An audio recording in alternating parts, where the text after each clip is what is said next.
Nous allons plonger au cœur des bouleversements numériques qui transforment notre quotidien, des avancées technologiques fulgurantes aux régulations qui tentent d'encadrer ce Far West digital, en passant par les innovations qui redessinent nos modes de vie. Le numérique est à la fois une promesse d'avenir et un défi pour nos sociétés. Que nous réserve 2025 ? Quels sont les enjeux pour notre souveraineté, notre culture et notre liberté ? Commençons par les technologies qui, en 2025, continuent de transformer nos vies à une vitesse vertigineuse.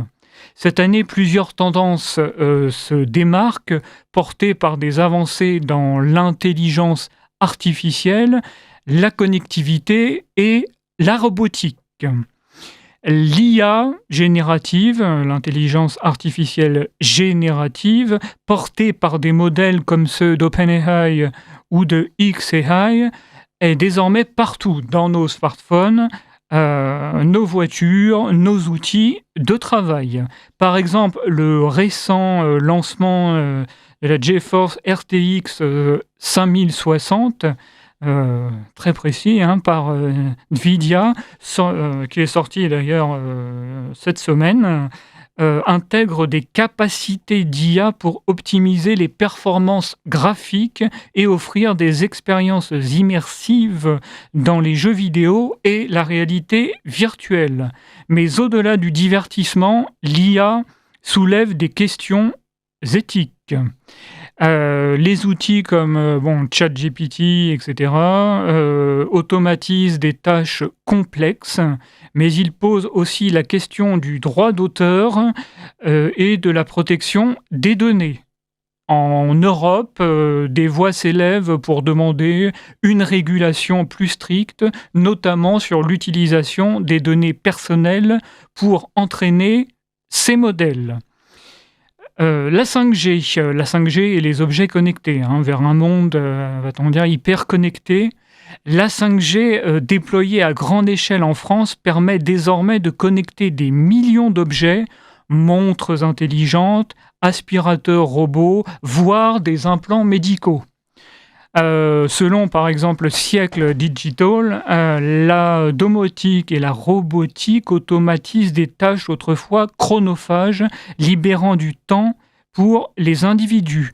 Mais cette hyperconnectivité a un revers, les risques de piratage. Les assistants vocaux comme Google Nest sont souvent accusés d'écouter nos conversations. Donc, faut-il y voir une commodité ou une intrusion dans notre intimité ?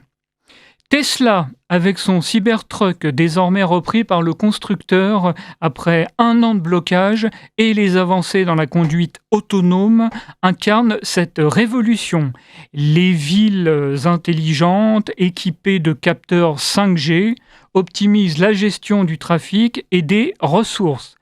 Mais là encore, la question de la surveillance se pose. Qui contrôle ces données ? Les municipalités, les GAFAM ou des acteurs étrangers ? Ces technologies, si elles facilitent notre quotidien, nous obligent à réfléchir à leur impact sociétal. Et je vous propose d'ailleurs maintenant de passer aux innovations qui, en 2025, repoussent les limites du possible. Donc oui, 2025 est une année charnière pour l'innovation, avec des projets qui semblaient autrefois relever de la science-fiction, la santé augmentée par le numérique, dans le domaine médical, les progrès sont spectaculaires, des robots pratiquent la télémédecine, des peaux électroniques réagissent à la douleur et des systèmes de bio-impression créent des tissus humains. À Vivatech 2025, qui se profile à l'horizon, des startups françaises comme Firetracking présenteront des solutions d'IA pour lutter contre les feux de forêt, mais aussi pour surveiller les épidémies grâce à l'analyse de données.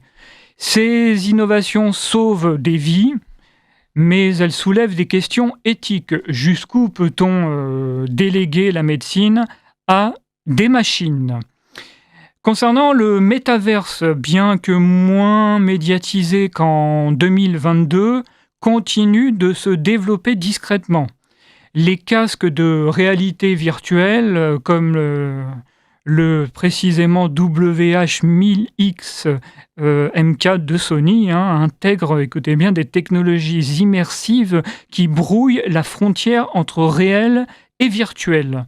Les applications vont du gaming à la formation professionnelle, mais aussi à l'éducation.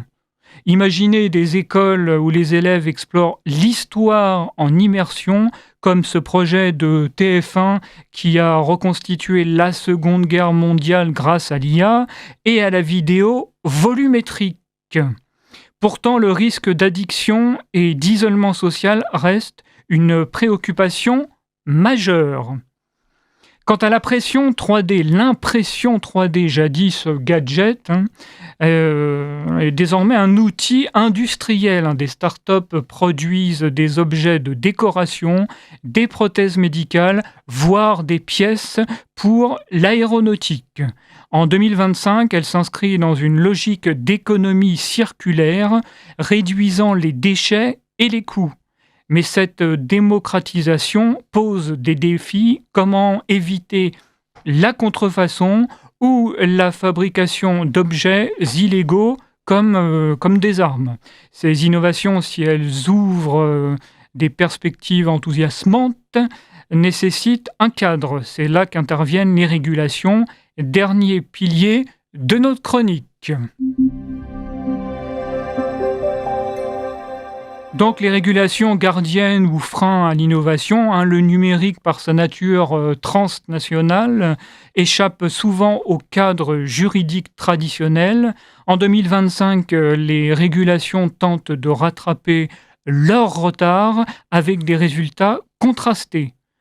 L'enfer, l'Europe, fer de lance de la régulation numérique, l'Union européenne avec des textes comme le Digital Services Act ou le Digital Markets Act impose des règles strictes aux géants du numérique. L'objectif, protéger les consommateurs et garantir une concurrence équitable. Mais certains, comme d'ailleurs Jean-Yves Le Gallou, que nous avions invité sur Radio Courtoisie, estimait que ces régulations servaient aussi à contrôler le débat public, notamment sur les réseaux sociaux. La lutte contre la désinformation, par exemple, peut-elle empiéter sur la liberté d'expression ? Pareil, François Asselineau, que nous avions reçu aussi dans une précédente émission, soulignait l'importance de la souveraineté numérique pour préserver l'indépendance nationale. En 2025, la France investit dans des clouds souverains et des alternatives aux GAFAM, mais le retard accumulé face aux États-Unis et à la Chine reste préoccupant. Les droits de douane américains évoqués récemment sur ligne droite pourraient compliquer l'accès aux technologies étrangères, obligeant l'Europe à accélérer ses efforts. Enfin, même la radio, notre cher média, n'échappe pas à ces bouleversements. La radio numérique terrestre, DAB+, couvre désormais plus de 50% des Français et les podcasts comme Tech & Co ou Monde numérique explosent. Mais l'autorité de régulation de la communication audiovisuelle et numérique, donc Arcom, veille imposant des quotas et des normes pour préserver la diversité culturelle. Est-ce une chance pour des radios libres comme Radio Courtoisie ou une contrainte supplémentaire ? Donc en 2025, le numérique est à la croisée des chemins. Les technologies et les innovations nous propulsent vers un monde plus connecté, plus efficace, mais aussi plus complexe. Les régulations, qu'elles viennent de Bruxelles ou de Paris, tentent d'encadrer cet élan avec pour ambition de protéger nos libertés et notre souveraineté. Mais comme toujours, le progrès a un prix, celui de la vigilance. À nous, hein, chers auditeurs de Radio Courtoisie, de veiller à ce que ces outils restent au service de l'homme et non l'inverse.